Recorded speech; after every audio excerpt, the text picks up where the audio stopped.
Imagine being the weakest species in a galaxy ruled by cosmic titans, beings who could shatter planets with a thought and bend reality to their will. Now imagine those same titans coming to you, trembling, begging for help against something so terrifying that even gods fear it.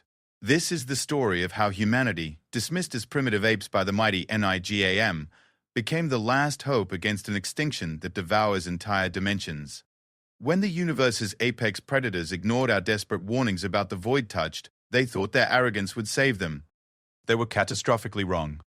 What follows is the account of how Earth's insignificant children taught the cosmos that sometimes the smallest voice carries the most crucial truth, and that underestimating humanity is a mistake that entire civilizations don't live to regret twice.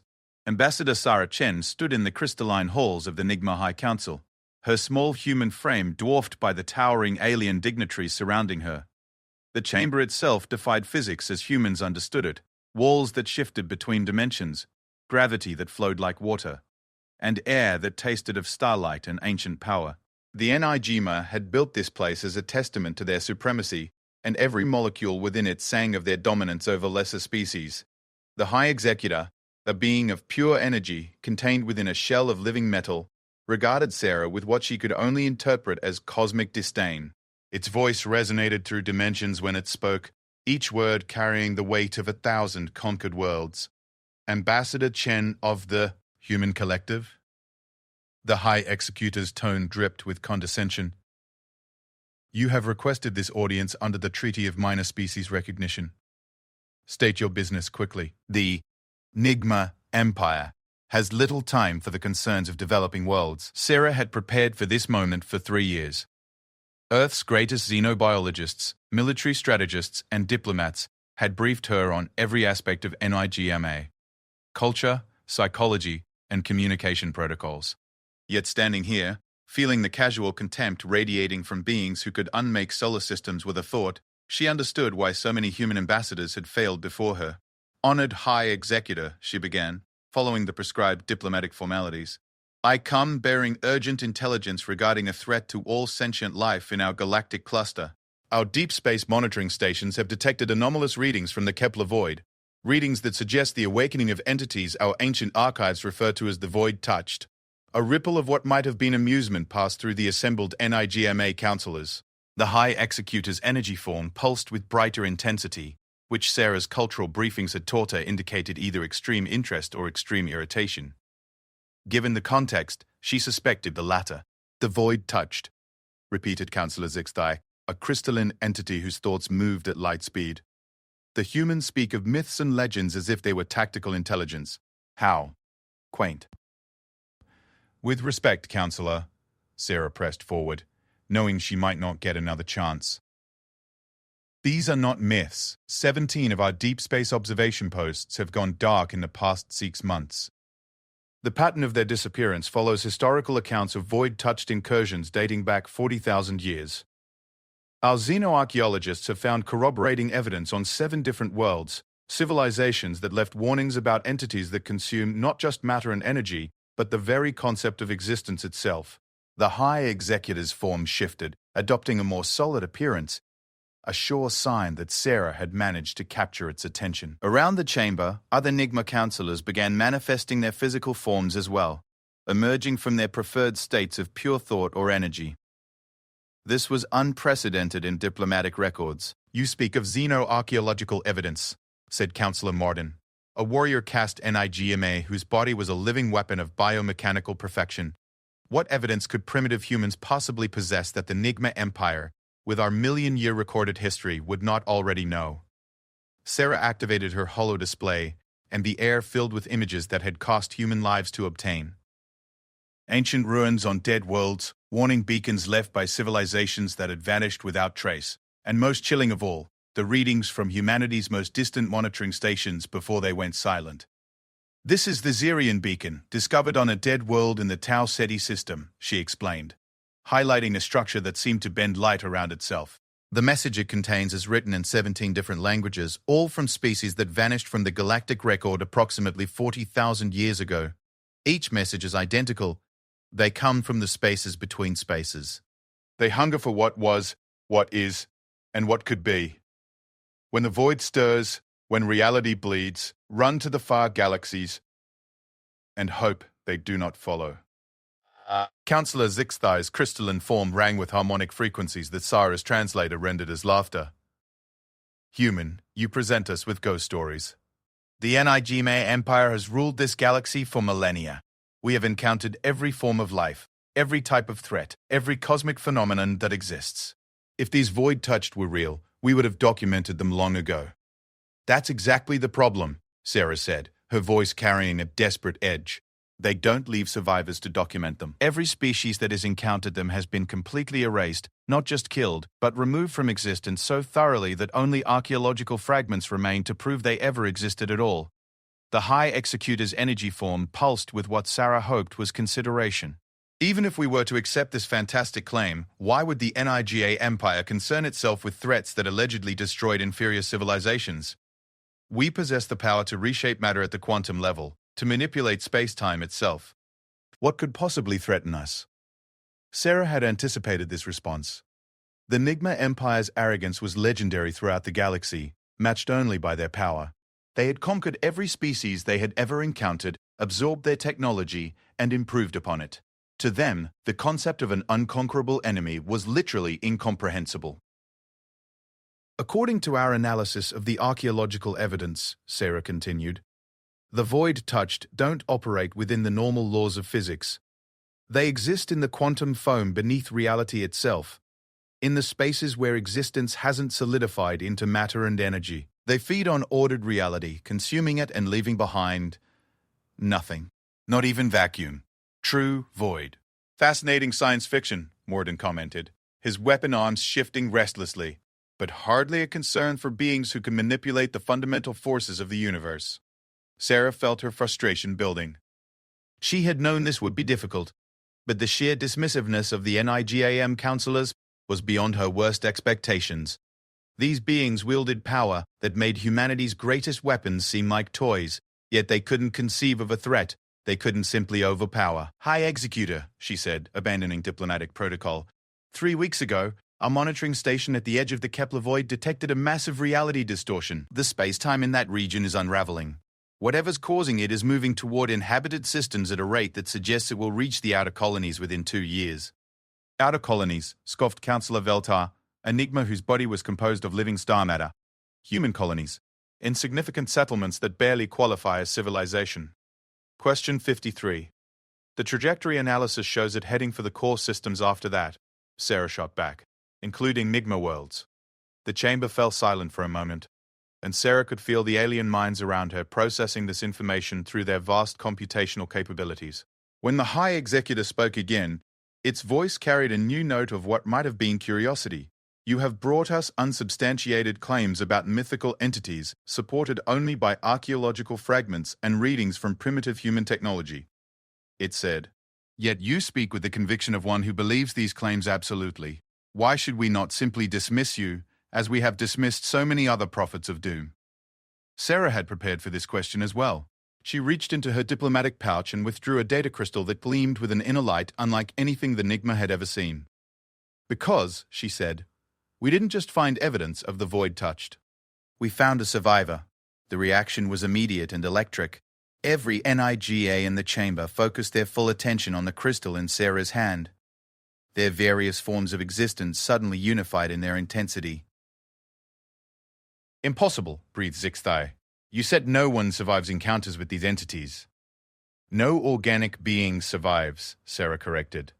But 40,000 years ago, one civilization managed to upload the consciousness of their greatest scholar into a quantum storage matrix before their world was consumed. Our xenocomputer specialists spent 2 years learning to communicate with it. This crystal contains its testimony. The High Executor's form solidified completely for the first time in recorded diplomatic history, taking on a vaguely humanoid shape of pure starlight. You have brought an ancient artificial consciousness before the Nigma High Council? This alone is a violation of 17 different treaty protocols. The protocols don't matter if there's no one left alive to enforce them, Sarah said bluntly. This entity, it calls itself the Last Archivist, has been waiting for 40,000 years to warn someone about the void touched. It knows their patterns, their methods, their weaknesses. Weaknesses?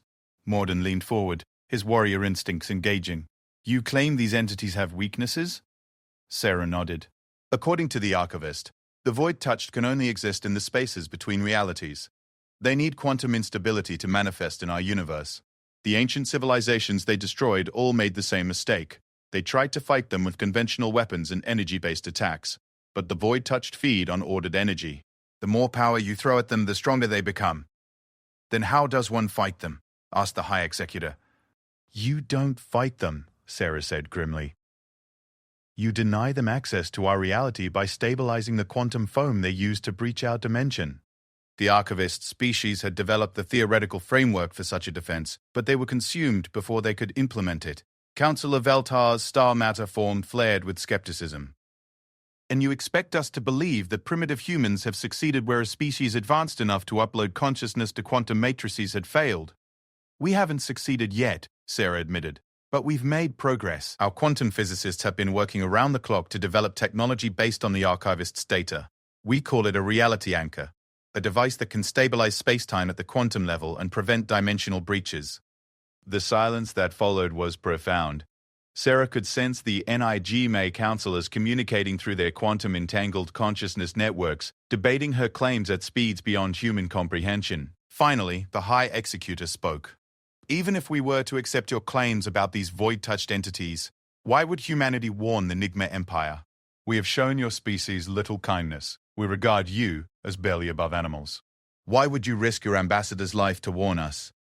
Sarah had known this question would come, and she had an answer that she hoped would resonate with beings who had conquered galaxies. Because, she said, if the Nigma Empire falls, humanity falls with it. We're not strong enough to face the void touched alone. No single species is. According to the archivist, the only way to stop them is through coordinated action across multiple civilizations, using combined resources and technology that no one species possesses. You speak of cooperation between the Nigma Empire and lesser species, Zixtai observed. This is unprecedented. So is an extinction-level threat that consumes reality itself, Sarah countered. The archivist's records show that the void touched have awakened every 40,000 years throughout galactic history. Each time, they consume everything in their path until they've fed enough to return to dormancy. The only variables are how far they spread before going dormant again, and whether anything survives to rebuild. Mordun's weapon arms shifted into sensor configurations. Show us this archivist's testimony. If what you claim is true, the Nigma Empire must evaluate this threat. Sarah activated the data crystal, and the air above it shimmered as the archivist's consciousness manifested as a holographic projection. The entity that appeared was unlike anything in the Nigma's extensive xenobiological databases, a geometric pattern of light and mathematics that hurt to look at directly. When the archivist spoke, its voice carried the weight of eons and the despair of the last survivor of a dead civilization. I am the last archivist of the Zephyrian Collective, it said. I have waited 40,000 years to deliver this warning. The void-touched stir once again. They come as they have always come, not as conquerors seeking to rule, but as entropy-given form seeking to unmake all that is. Your weapons will not save you. Your armies will not save you. Your technology will only feed them. Only unity and understanding can prevail against the hunger between the stars. The Nigma counselors absorbed this testimony in stunned silence. Here was proof that went beyond archaeological fragments and sensor readings, a first-hand account from a being that had witnessed the destruction of its entire civilization. The High Executor was the first to speak. Archivist, you claim that conventional warfare is useless against these entities? What other options exist? The void-touched exist in quantum flux, the archivist replied. They breach reality through instabilities in space-time. If the quantum foam can be stabilized across a wide enough area, they cannot manifest. My people called this theoretical defense the Great Anchoring, a network of quantum stabilizers that would lock reality itself into a stable configuration. The energy requirements for such a project would be enormous, Veltar calculated aloud. It would require the combined output of multiple stellar-class civilizations, which is why no single species has ever succeeded in implementing it. The archivist confirmed. The void-touched consumes civilizations one at a time, preventing the cooperation necessary for an effective defense. Only by working together can you hope to survive. Sarah watched the Nigma counselors process this information, seeing the first cracks in their supreme confidence. The possibility of a threat they couldn't simply overpower was forcing them to consider concepts that went against their fundamental nature. Cooperation with lesser species, acknowledgement of limitations, and humility in the face of cosmic forces beyond their control. Human ambassador, the High Executor said finally. Assume for the moment that we accept these claims. What specific assistance does humanity offer the Nigma Empire? We offer the Archivist's complete database, Sarah replied. 40,000 years of compiled knowledge about the void touched, their patterns, their methods, and the theoretical framework for the Great Anchoring. We also offer our quantum research facilities and the preliminary reality anchor prototypes we've developed. In exchange for what? Morden asked suspiciously. Access to Nigma quantum manipulation technology, Sarah said. Our prototypes work, but they're limited in range and power. With your quantum mastery, we could build stabilizers powerful enough to protect entire star systems. The chamber erupted in harmonics and energy discharges as the Nigma counselors reacted to this proposal. The idea of sharing their advanced technology with a species they considered primitive was almost incomprehensible to them. Impossible, Zixthai declared. Nigma technology has never been shared with lesser species. It is against our fundamental principles. So is extinction, Sarah pointed out. According to the Archivist, the last major void-touched incursion consumed 17 civilizations before returning to dormancy. 17 entire species wiped from existence so completely that only fragments remain. How many civilizations are in this galaxy now? The answer hung unspoken in the air. The Nigma Empire ruled over thousands of species across millions of worlds. If the void touched achieved the same scale of destruction as their last awakening, the galaxy would be largely empty by the time they returned to dormancy. High Executor, Sarah pressed. You have the power to save not just the Nigma Empire, but every thinking being in this galaxy. The only question is whether pride is more important than survival. The energy being that ruled an empire pulsed with conflicting emotions, anger at being challenged by a primitive human, fear at the implications of the testimony they had just witnessed, and something that might have been the first stirring of wisdom in a species that had never known defeat. The High Council will deliberate on your proposal, the High Executor announced finally. You will remain as our guest while we evaluate this evidence and consult our own archives for any corroborating information. Sarah bowed deeply, recognizing both the honor and the threat implicit in the High Executor's words. Being a guest of the Nigma Empire could mean comfortable diplomatic quarters or a stasis cell from which she might never emerge.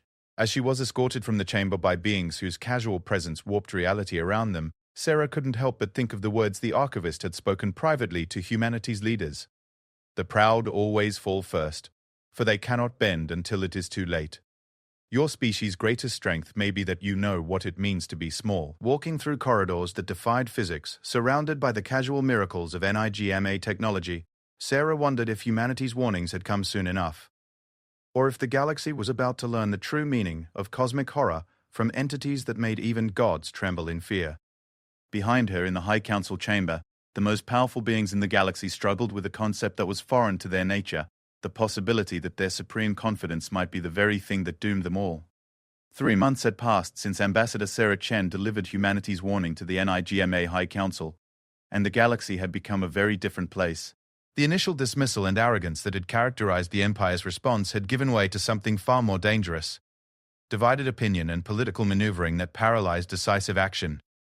Admiral Marcus Rivera stood on the observation deck of the UES Defiance, humanity's most advanced starship, watching the construction of what would either be salvation or a monument to futility. The reality anchor prototype hung in space before him, a crystalline structure the size of a city that pulsed with energies that made his teeth ache even through the ship's shielding.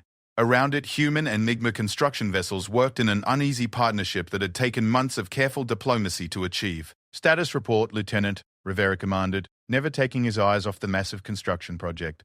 Lieutenant Commander Sarah Kim, one of humanity's leading experts on quantum mechanics, consulted her holographic displays with practiced efficiency.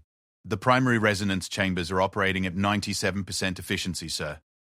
The Nigma quantum manipulators have exceeded all our expectations, but we're still having integration issues with their temporal stabilizers. Rivera nodded grimly. The reality anchor project had become a symbol of everything that was both promising and frustrating about human Nigma cooperation. When it worked, the combination of human innovation and Nigma power was breathtaking. When it didn't, the cultural differences between species became glaring obstacles. What's the word from the political front? Rivera asked. Kim's expression darkened. Not good, sir. The NIGMA High Council is still deadlocked. The progressive faction, led by Councillor Moore Dunn, supports the Joint Defense Project, but the supremacy faction is gaining ground. They're calling the whole thing a human deception designed to gain access to Enigma technology. And the High Executor? Maintaining neutrality while the factions debate. Ambassador Chen thinks he's genuinely torn between skepticism about the threat and fear of being wrong. Rivera understood the High Executor's position better than he cared to admit. The evidence for the void touched was compelling but circumstantial, and the political cost of being wrong was enormous. If the Enigma Empire committed its vast resources to defending against a threat that never materialized, the High Executor would face a loss of credibility that could topple his government. If he dismissed the threat and it proved real, there might not be a government left to face consequences. Sir, Kim continued, there's something else. We've been receiving reports from our deep space monitoring stations. The anomalous readings from the Kepler void are intensifying.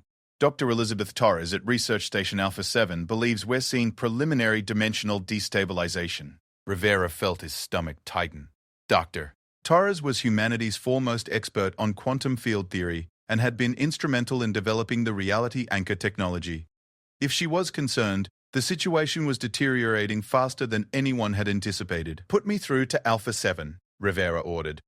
The holographic display shifted to show the interior of Research Station Alpha 7, a facility built around the largest quantum computer humanity had ever constructed.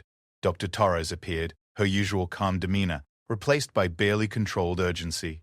Admiral Rivera, she said without preamble, we have a problem. The distortions in the Kepler void aren't just intensifying. They're following a pattern that matches the archivist's historical data perfectly. Whatever's happening out there is accelerating. Rivera leaned forward. How long do we have?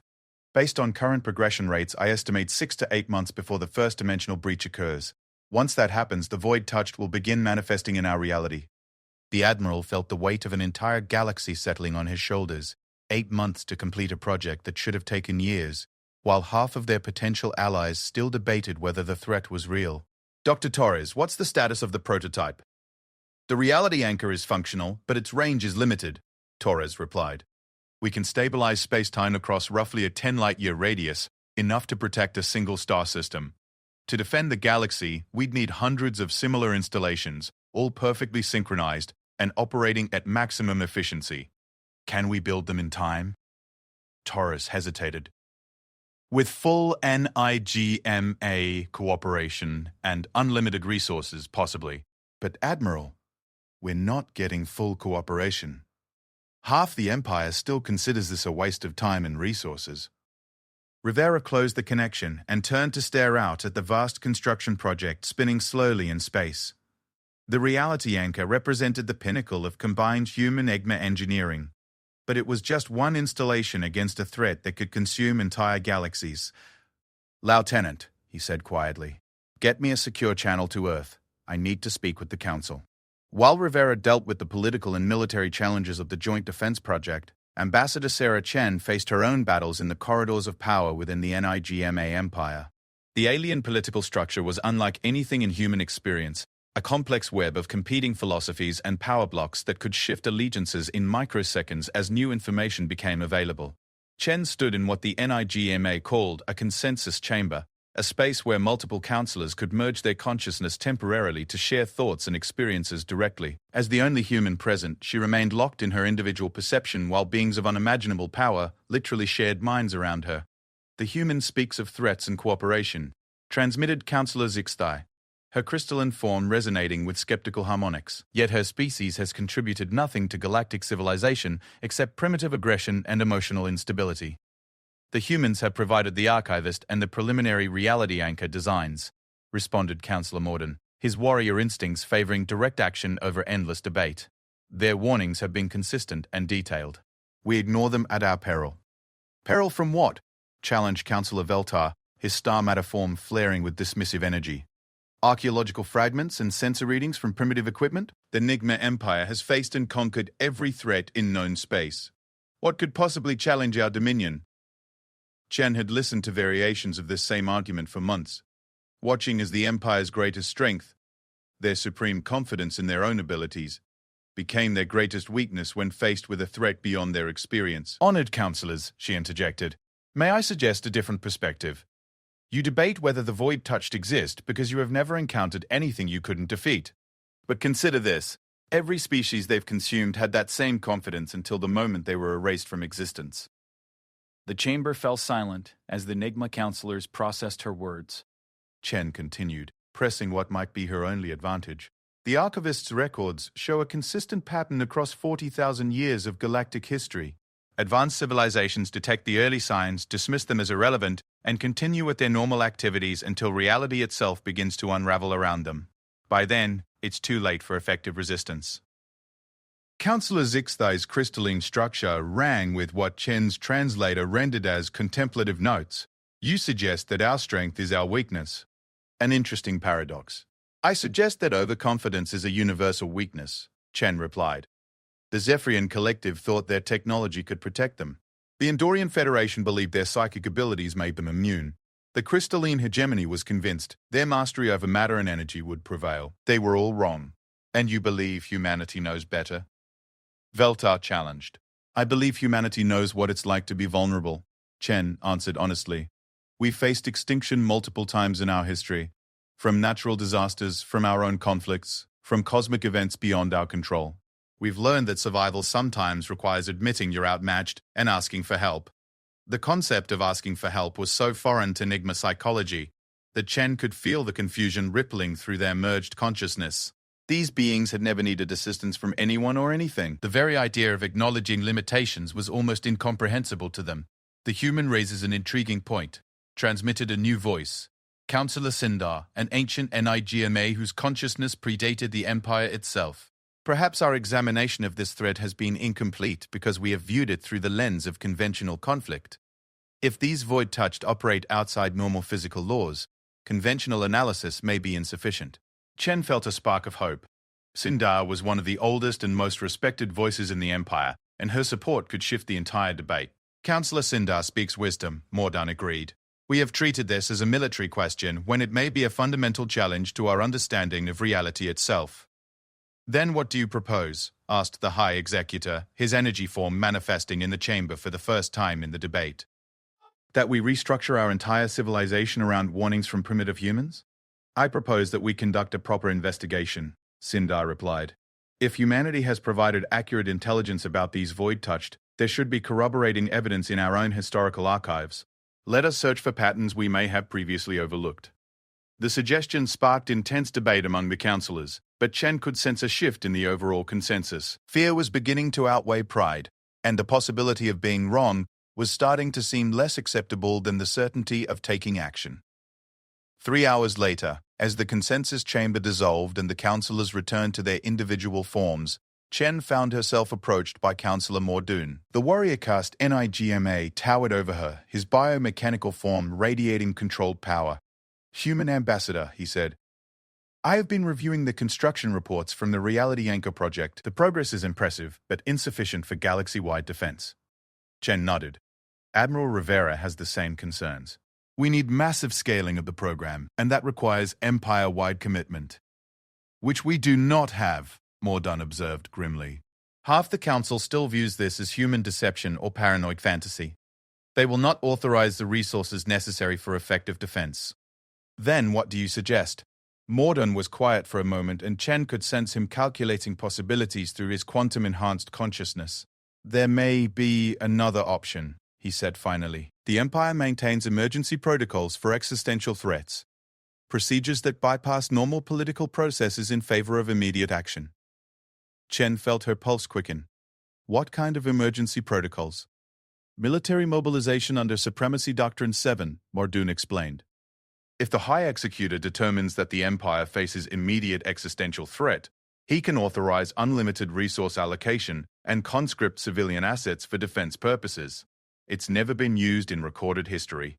Because the Empire has never faced an existential threat before, Chen realized. Exactly. But activating Supremacy Doctrine 7 requires absolute proof of imminent danger. Sensor readings and archaeological evidence may not be sufficient. Chen understood the implication. They needed something more dramatic than theoretical threats and ancient warnings. They needed undeniable proof that the void touched were real and dangerous. What would constitute absolute proof, she asked.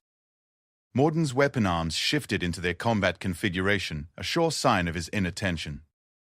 Direct encounter and survival.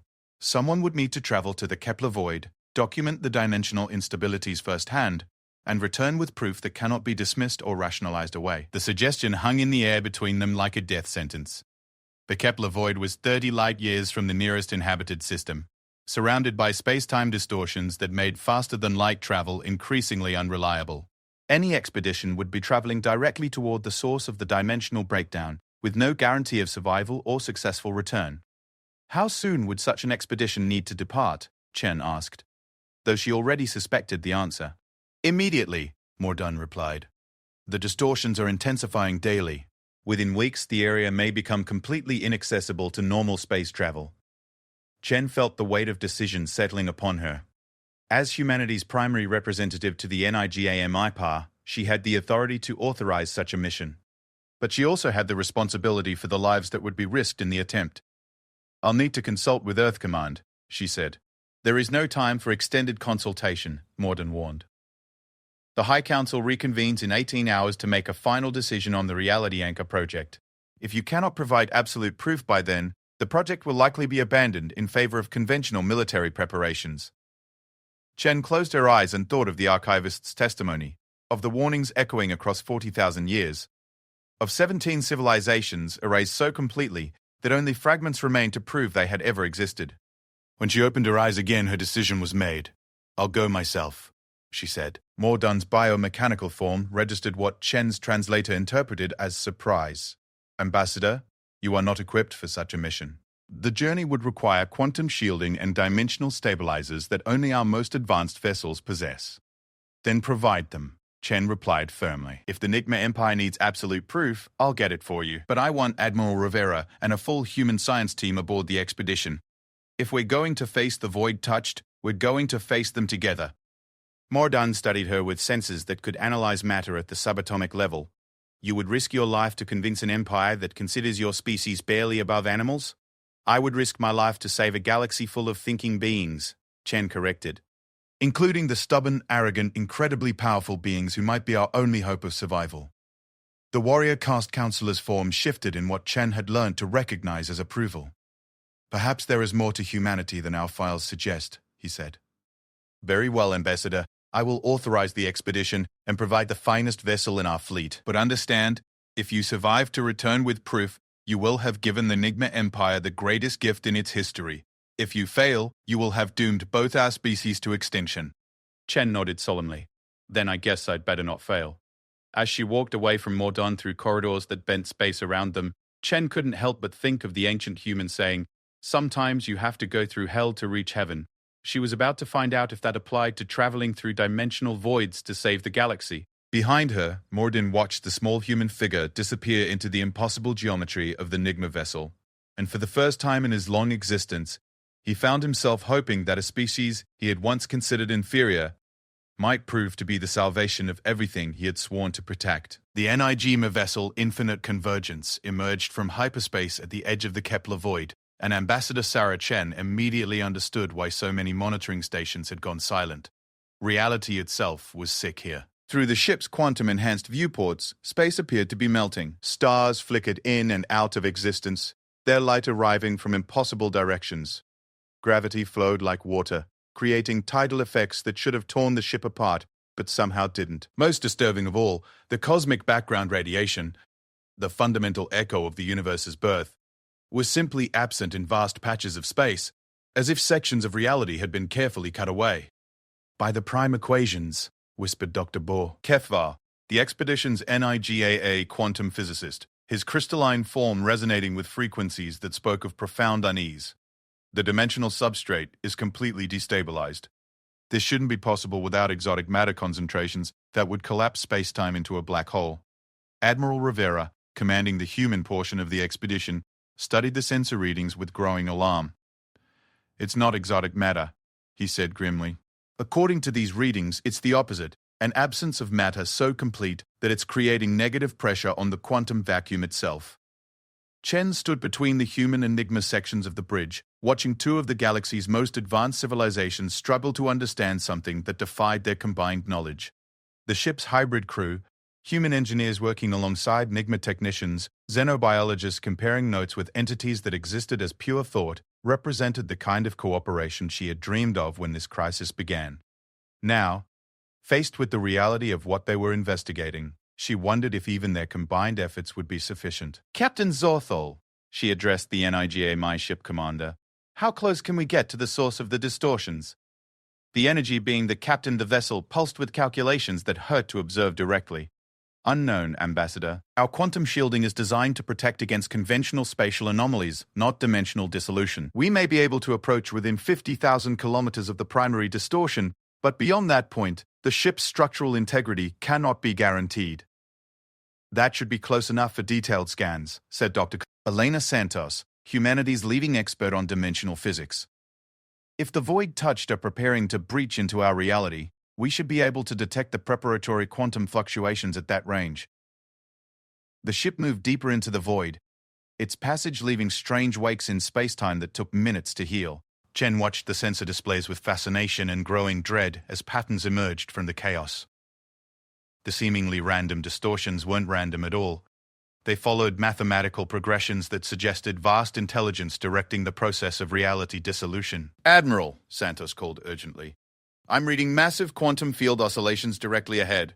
Something big is happening. The viewports polarized automatically as space itself began to glow with energies that had no names in any known physics. Chen felt her inner ear protest as local gravity shifted without warning, and she gripped her command station to keep from being thrown across the bridge. Full stop, Rivera ordered. All sensors on maximum gain. I want to know exactly what we're looking at. What they were looking at, Chen realized with mounting horror, was a hole in the universe. Not a black hole, which was merely matter and energy compressed beyond normal limits. This was a true void, a spherical region of space where existence itself had been completely removed. Through it, she could see nothing. Not darkness, not empty space, but the absolute absence of everything that could exist, had existed, or might exist. Dimensional breach confirmed. Doctor, Santos reported, her voice tight with barely controlled fear. Radius approximately 5,000 kilometers and expanding at a rate of 1 meter per second. At current expansion rate, it will reach critical mass for dimensional stability in approximately 18 hours. Critical mass? Chen asked, though she dreaded the answer. The point at which the breach becomes self-sustaining and begins expanding exponentially, Santos explained. Once it reaches that size, nothing in our universe will be able to stop it from consuming everything. Captain Zarthol's energy form flared with alarm. You are certain of this calculation? I'm certain that this matches the theoretical models for dimensional collapse that we developed based on the Archivist's data, Santos replied. The void isn't just empty space, it's the complete absence of the quantum foam that underlies reality itself, and it's growing. Chen stared at the impossibility before them and felt the weight of galactic civilization pressing down on her shoulders. Here was the absolute proof that Counselor Mordoon had demanded, but she was beginning to understand why no previous expedition had ever returned to deliver such proof. How could anyone adequately describe something that negated the very concept of existence? We need to get closer, she said.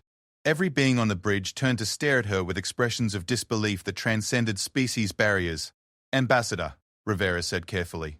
With respect, we're already at the maximum safe distance. The quantum shielding is operating at 90 to 8% capacity just to keep us stable at this range. The Nigma High Council isn't going to accept our word that this thing is dangerous, Chen replied. They need to see it for themselves, and a recording from 50,000 kilometers away won't convince them. We need to document the phenomenon at close range, close enough that the evidence cannot be dismissed or rationalized away. Dr. Keffar's crystalline form rang with harmonics of protest. Ambassador Chen, at closer range we risk being consumed by the very phenomenon we are attempting to document. The void appears to have active properties. It is not simply expanding, but actively reaching toward areas of stable reality. Which is exactly why the evidence has to be undeniable, Chen insisted. Look at the data. We have 18 hours before this becomes unstoppable. Even if we leave right now and push the ship to maximum speed, we won't reach Nigma space for 12 hours. That leaves 6 hours for the High Council to debate, authorize the emergency protocols, and begin implementing them.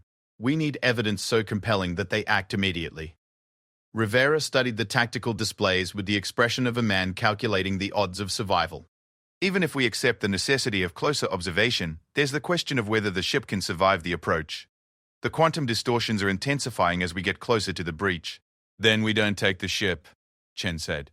The bridge fell silent, except for the hum of exotic energies keeping them alive in this region of destabilized spacetime. When Rivera spoke again, his voice carried the weight of a man who had just heard someone propose suicide. Sarah, you can't be serious. A smaller craft would have even less protection against the dimensional distortions. A smaller craft would also be more maneuverable and have a better chance of escaping if things go wrong, Chen countered. Besides, we don't need to survive long-term exposure. We just need to get close enough to take detailed recordings and return to testify about what we've seen. Captain Zorthel pulsed with what Chen had learned to recognize as deep consideration. The ship carries quantum-shielded reconnaissance pods designed for observation missions in hostile environments. They could theoretically protect a small crew for limited exposure to the dimensional distortions. How limited? Chen asked. Perhaps 30 minutes before the shielding fails, Zorthel replied. And that assumes the distortions do not intensify during the approach. Doctor. Santos looked up from her instruments with an expression of grim determination. I'll go. This is my area of expertise, and someone needs to take direct readings of the quantum field fluctuations around the breach. I'm going too, Chen said immediately. Ambassador, that's not necessary. It's absolutely necessary, Chen interrupted. I'm the one who has to convince the High Council. I need to be able to testify from first-hand experience, not second-hand reports. Rivera shook his head. I'm not sending a diplomat and a scientist alone into a region of space that's actively consuming reality. If you're going, I'm going. As am I, Dr. Kethvar added, his crystalline form resonating with resolve. The NIGM, Empire, must have a witness who can testify directly to the High Council through quantum consciousness transfer. Chen looked around at the volunteers and felt a mixture of gratitude and terror. These beings were willing to risk their lives based on her judgment about what evidence would be necessary to convince an alien government to take action. The responsibility was overwhelming. Very well, Captain Zorthel announced. I will prepare the reconnaissance pod for immediate departure. But understand, at the first sign that the quantum shielding is failing, you must retreat immediately. The galaxy cannot afford to lose the witnesses to this phenomenon. 30 minutes later, Shin found herself strapped into a craft that was part submarine, part spacecraft, and part quantum physics experiment. The reconnaissance pod's hull was lined with technology that bent the laws of physics, creating a bubble of stable space-time around the tiny vessel. Through the transparent quantum barriers, the universe outside looked increasingly surreal as they approached the dimensional breach. Admiral Rivera piloted the pod with steady hands while Dr. Santos monitored the environmental readings and Dr. Bit. Kethvar analyzed the quantum field fluctuations through instruments that existed partially outside normal space-time. Chen recorded everything, knowing that her testimony might be the only thing standing between galactic civilization and extinction. 10,000 kilometers and closing, Rivera reported. Quantum shielding holding at 95% efficiency. Outside the pod, space had become a nightmare of geometric impossibilities. Light moved in spirals, matter flickered between states of existence, and gravity formed standing waves that rippled through the vacuum like water. Ahead of them, the dimensional breach grew larger, its perfect spherical absence of everything becoming more terrifying as they approached. I'm reading massive quantum fluctuations around the breach perimeter, Santos reported. The boundary between the void and normal space is incredibly unstable. It's like reality is being constantly eroded and reformed at the molecular level. The mathematics are fascinating, Doctor, Kethvar added, his crystalline form pulsing with data flows. The void maintains perfect spherical geometry despite the chaotic distortions around it. This suggests active maintenance by intelligence rather than natural phenomenon. 5,000 kilometers, Rivera announced. Quantum shielding at 87%. Chen pressed her face to the viewport and stared directly into the abyss that stared back. The void wasn't simply empty, it was hungry. She could feel it pulling at the pod's quantum shielding, trying to drag them into the nothingness that lay beyond. More disturbing still, she could swear she sensed intelligence in that pull, as if something was actively trying to expand the breach by consuming their tiny craft. Admiral, Santos called urgently. I'm detecting movement inside the void. Everyone on the pod turned to stare at her. That's impossible, Rivera said. Movement requires space to move through. That's pure nothingness. I know what I'm reading, Santos insisted. There are structures inside the void. Geometric patterns that exist without requiring space or matter to define them. They're moving toward our position. Chen felt her blood turn to ice. The void touched, she whispered. Through the viewport, she could see them now. Shapes that hurt to look at directly. Geometries that violated every law of physics and logic. They moved through the nothingness like predators through water, approaching the boundary between the void and normal space with clear intent. 2,000 kilometers, Rivera announced, his voice tight with concentration. Shielding at 78% and falling faster than projected. The entities are affecting our quantum field generators, Dr. Kethver observed with scientific detachment that didn't hide his underlying terror. Their very presence destabilizes the technology designed to protect us. One of the void touched, reached the boundary of the breach and pressed against the barrier between nothingness and existence. Where it touched, reality began to dissolve like acid eating through metal. The sphere of void expanded by several meters in an instant. They're feeding, Chen realized with horror. They're using their presence at the boundary to consume more reality and expand the breach. How many of them are there? Rivera asked. Santos checked her readings and went pale. Dozens, maybe hundreds. They're gathering at multiple points around the breach perimeter, all working to expand it. 1,000 kilometers, Rivera reported. Shielding at 62%. We need to turn back now if we're going to make it. Wait, Chen said, her diplomatic training warring with basic survival instinct. We need more data. How fast is the breach expanding now that they're actively working to enlarge it? Santos worked frantically over her instruments as the pod shook with quantum turbulence. Expansion rate has increased to 10 meters per second and accelerating. At this rate, it'll reach critical mass in 6 hours instead of 18. The implications hit everyone simultaneously. Even if they left immediately and somehow convinced the NIGAI Council to act within hours, there wouldn't be enough time to implement any meaningful defense. Unless, Dr. Cathvar said slowly, his crystalline form pulsing with desperate calculation, the reality anchor prototype could be activated immediately. It's not ready, Rivera protested. The synchronization systems haven't been tested, the power coupling is still experimental, and the range is too limited to affect the breach from its current position. But it could be moved, Chen said, understanding what the Nigma physicist was suggesting. If we could position it directly adjacent to the breach, could it stabilize the quantum foam enough to stop the expansion?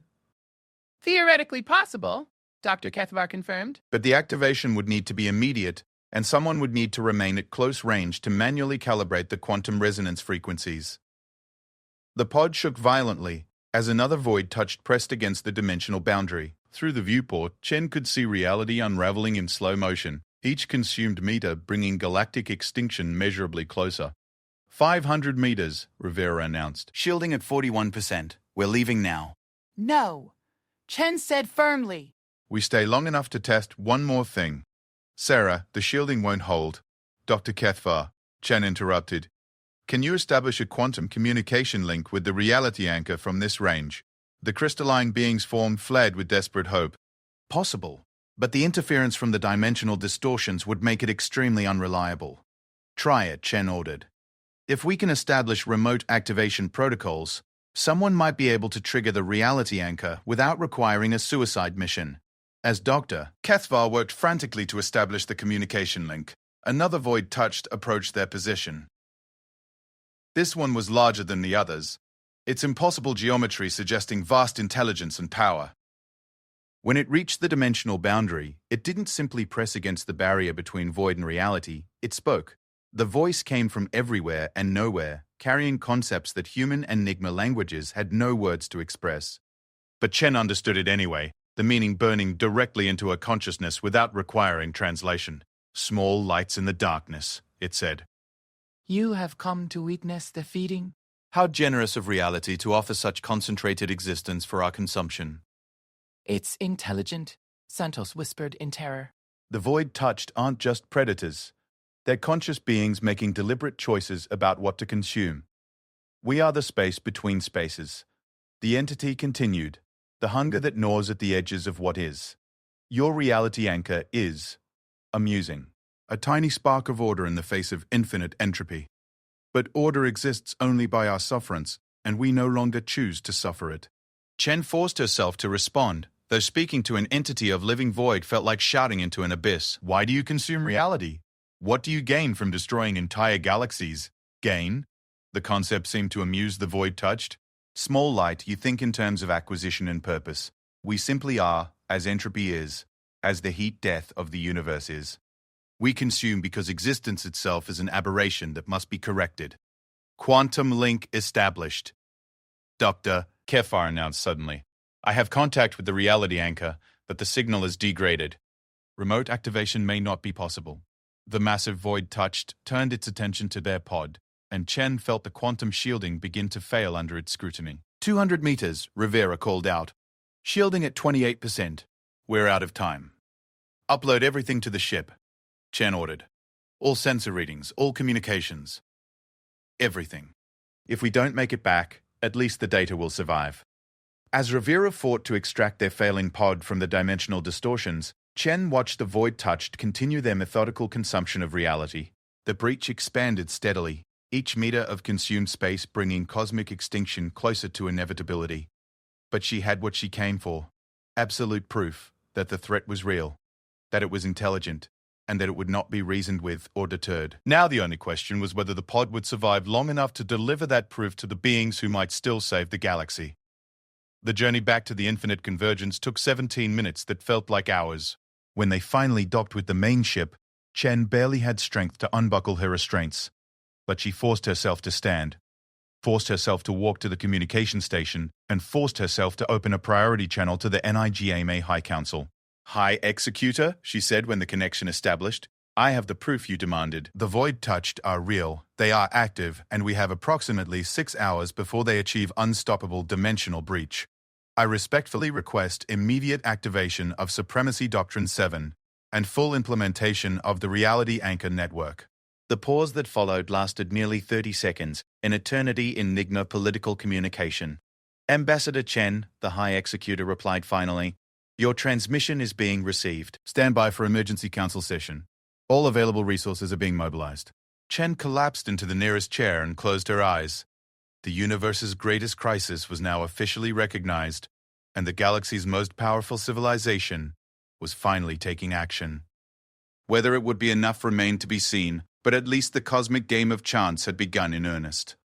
Outside the ship's viewport, the dimensional breach continued its inexorable expansion, counting down the final hours of ordered reality with mathematical precision. The Nigma Empire ignored our warning until extinction arrived.